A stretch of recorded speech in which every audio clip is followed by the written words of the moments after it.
I'm married for 10 years, dated 3 before that, we have 2 kids. Her parents are divorced. Her mom comes from a wealthy family, and when her parents got married her family did a lot of legal and financial stuff and prenups and stuff to keep the money safe. Growing up her mom was busy a lot and was the primary breadwinner.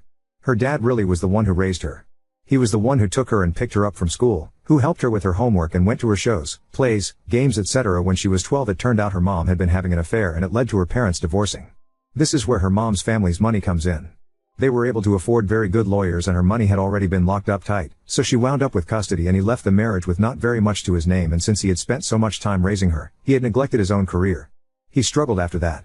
My wife has a fraught relationship with her mother. She never really forgave her mother for the affair, the divorce, and her destroying his life. Once she was a teenager she chose to move in with her dad.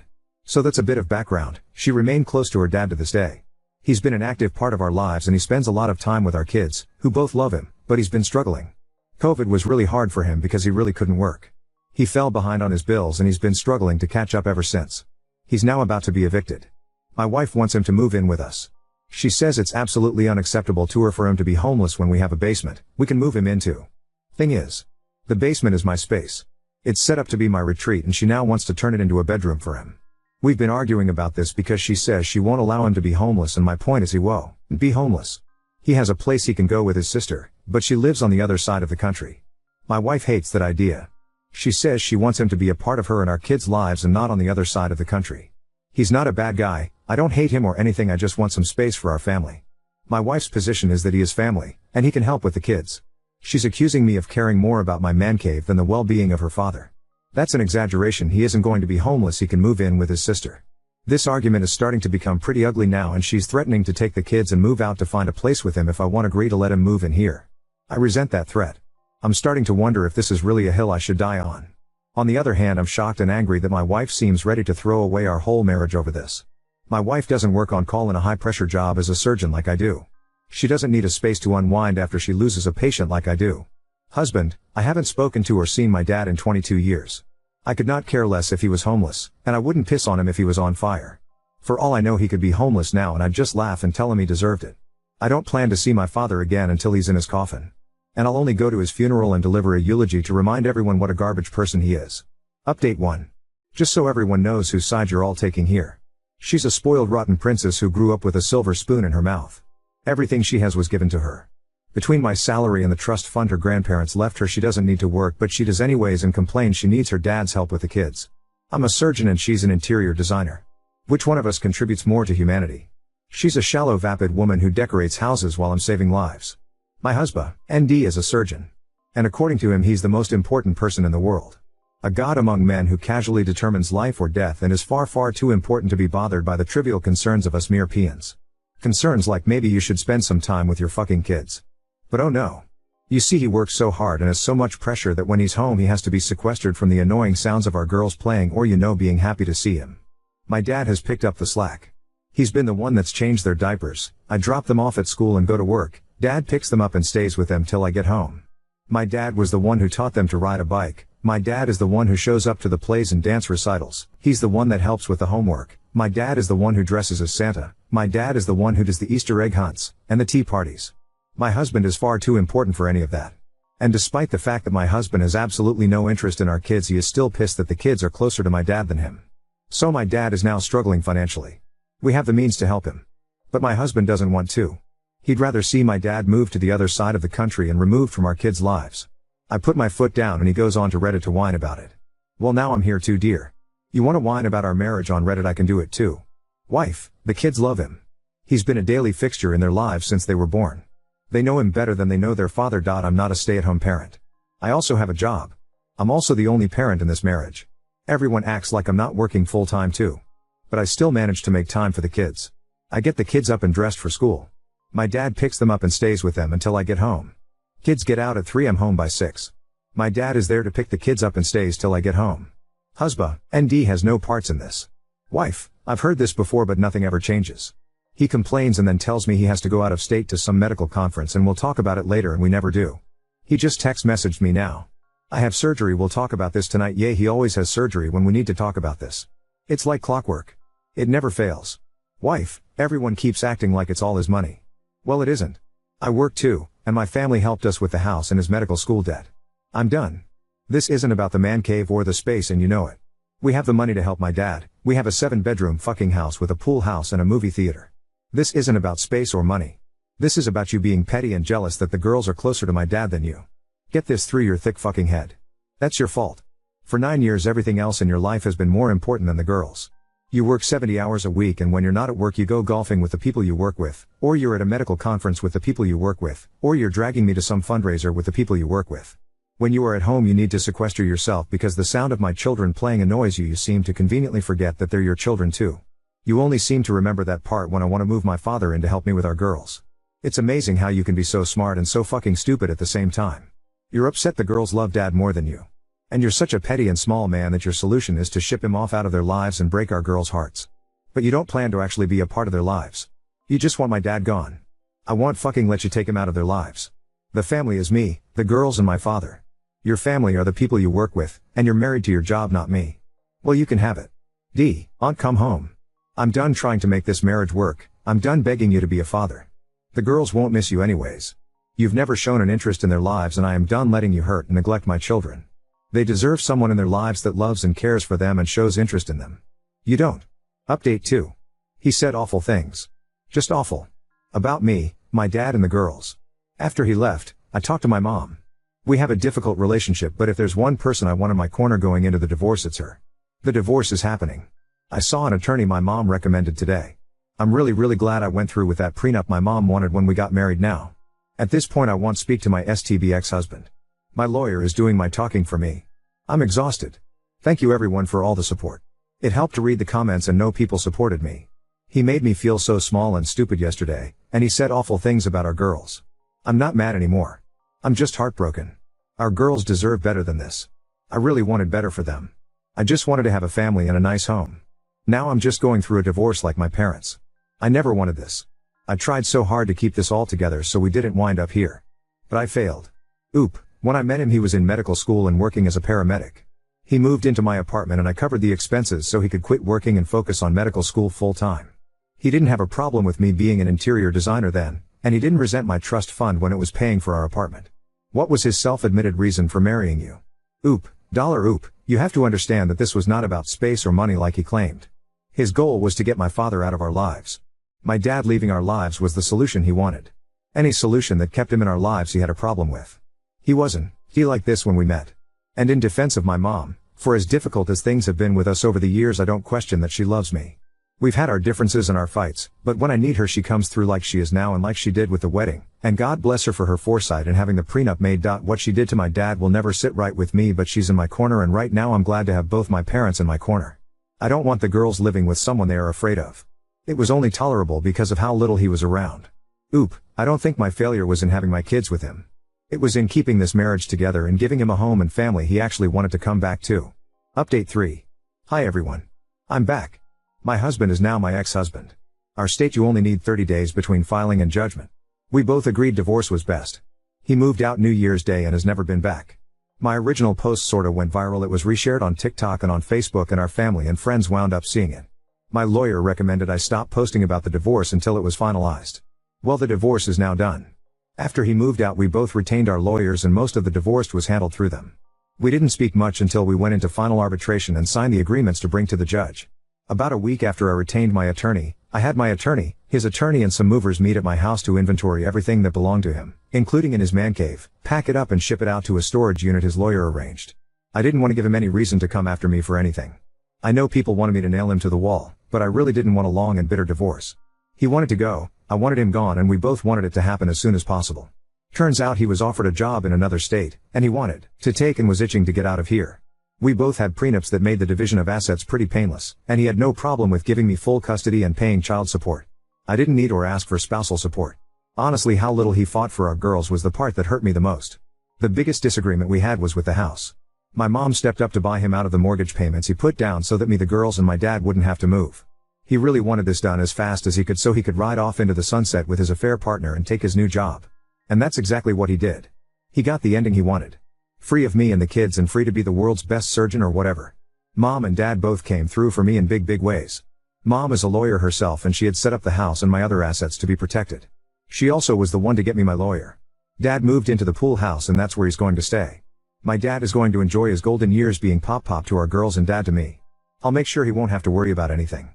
My daughter's 10th birthday was 2 weeks ago. My husband promised her he would fly out for it. I made this party a really big deal. I hired performers, rented a bouncy castle, had all her classmates over, most of my family was there.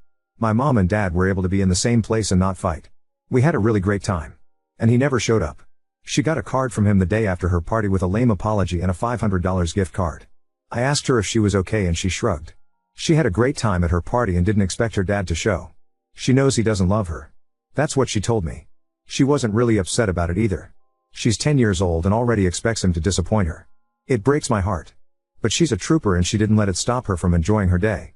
I realized that for years, I've been trying to make a home for him to come home to, but he's had one foot out the door and I've been holding his hand trying to keep him from going. I finally let go. I'm doing better than I thought I would, to be honest. And the girls are too. I don't really miss him. The girls don't really miss him. I'm not even angry about the affair. She can have him. I'm just disappointed. The shallow vapid woman who decorates houses while he's saving lives, right? Oop, he could just never wrap his head around that.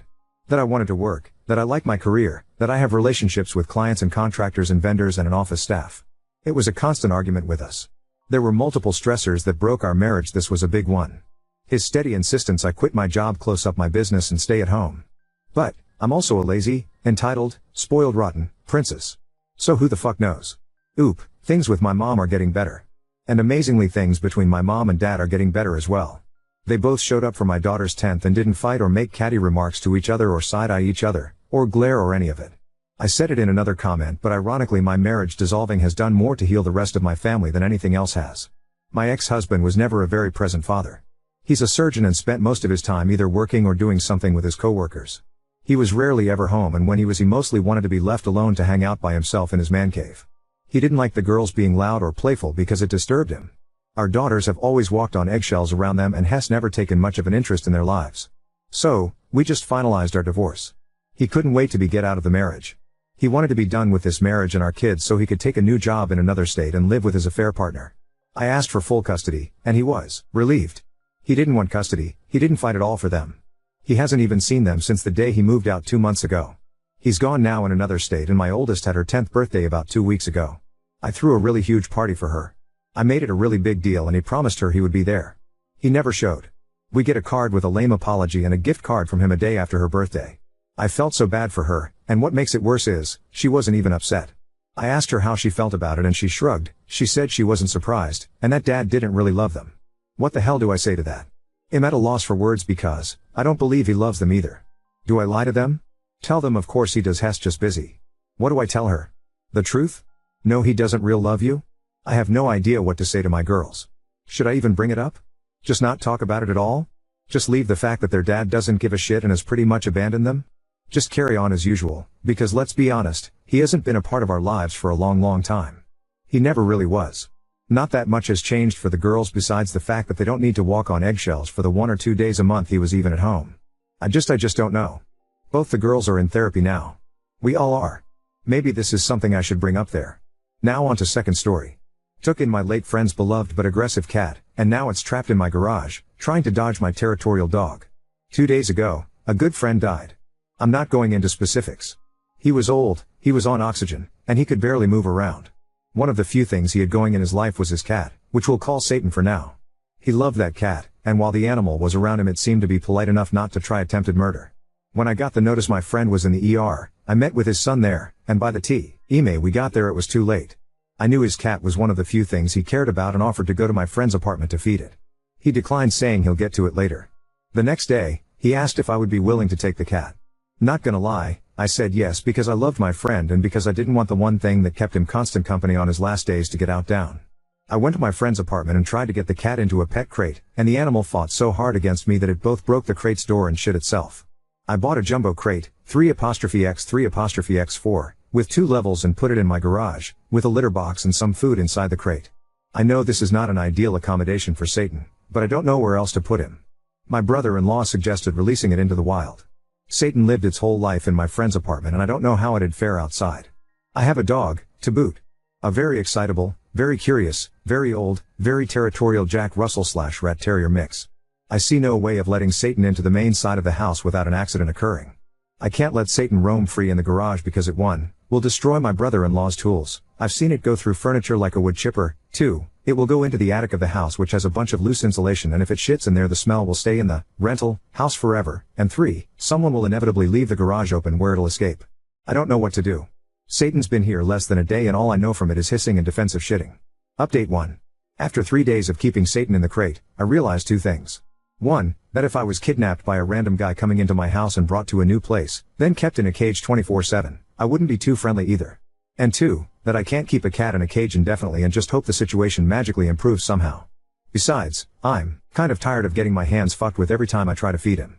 So my wife, the fucking trooper, she, and I decided to make a big compromise and started sleeping in the living room, leaving the cat to be out of the cage completely in my room.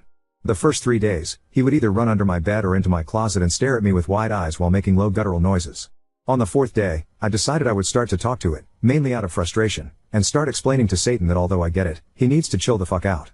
He seems incredibly confused by this. Eventually this seemed to work, and despite still not wanting to be touched, he stopped growling at me and signaling an imminent attack. That day I learned that cats understand tone like dogs. This talking to him continued throughout the week and drove Satan to come out of the closet or under the bed while I was in the room, but if I moved at all he'd hiss and dart back to cover. Eventually something changed at the start of the 2nd week and Satan started to get on the bed while I was in the room, which led into him getting on top of furniture while I was in the room. All throughout the ordeal I'm looking at cat body language videos to try and understand the animal. Also, I'm the only one feeding him and trying to get him to be okay with me being around while he eats. Somehow, one day I go into the room and, seeing him on the bed, I decide to plop down next to him to see if he'll attack me. He moves slowly, but doesn't attack. I look away from him, lean back and stay there for a while, pretending like this is not a terrible inconvenience for either of us. Satan obliged me and played along. Moving into the 3rd week, I can sit in the bed and lay next to Satan and he shows no signs of aggression, so I try my next move, putting one of my extremities right next to him. I do this many times a day, acting like it's not a big deal, and eventually while laying next to him, I ch him with my knee. I figured if he goes into attack mode, I'd rather have the sweet protection of thick denim. Satan immediately protests but doesn't move away, so midweek I try to touch him with my arm and to my surprise he's okay with that too. By this point I've also made a habit of cleaning his box and opening the blinds for him in the morning so he'll be able to look out the window. I slow blink before leaving to work and he slow blinks back. Before I knew it, it was the 4th week and Satan's letting me pet him for short periods of time and only certain parts of his back, before hissing or lightly swatting, as opposed to the vicious war crimes he was trying to pull off initially. It's the middle of the 4th week and at this point, we've built enough of a tacit communication that I feel comfortable fully petting him, talking to him, and letting him walk around the house while my dog's out on a walk. At this point, I come in the room every day in the morning to change and talk to Satan, and he talks back and demands to be petted by me. On my off days, I go in the room and he'll follow me around. By the end of the 4th week, I play with Satan and he lets me pick him up. I finally realize he was actually a very sweet, super scared kitty that needed to feel safe and be given space, and furthermore everything negative that happened was my fault for not understanding him and pressuring him. By then, I already feel he's social enough that I can offer him around, but just for good measure I keep him for one more, 5th week, which was enough for me to bond with him and feel bad about giving him away. My wife and I discuss whether or not to keep him, but my dog, who's named after a Mexican narco, but that's a different story, ends up going after a cat when we're walking him. It was dark, and getting hurt, which ends that line of thinking. The week went by smoothly, and I managed to get his medical records from my friend's family and the hospital Satan was Ken too. 6th week, I take to Facebook and, with due disclaimers, I offer him around. Satan, older cat, needs a new home. Former cat of a loner, affectionate but needs house without children or other pets, is curious and playful once it gets comfortable. A lot of people offer to take Satan into their homes, and a lot of people don't meet the requirements I outlined. Eventually someone reaches out to me and not only are they a perfect fit for him, they understand all the constraints that go into adapting an older cat into a new home. They came yesterday and I didn't even struggle to get him into the carrier they brought. I went into their home today to take some of Satan's playthings as well as some food I had left over, and although he was hiding under the bed and marooned, he peeked out on the halfway while my wife and I talked to his new owners. I stress to these people that if they have any big issues with him he's 100% returnable, but, unlike me, this isn't their first adopted cat. We promised to keep in touch, and I came back and cleaned up my room to sleep in it. One of my knuckles is fucked forever, and I will absolutely never have a cat ever again, but it was a great experience nonetheless. The fucking end, I hope.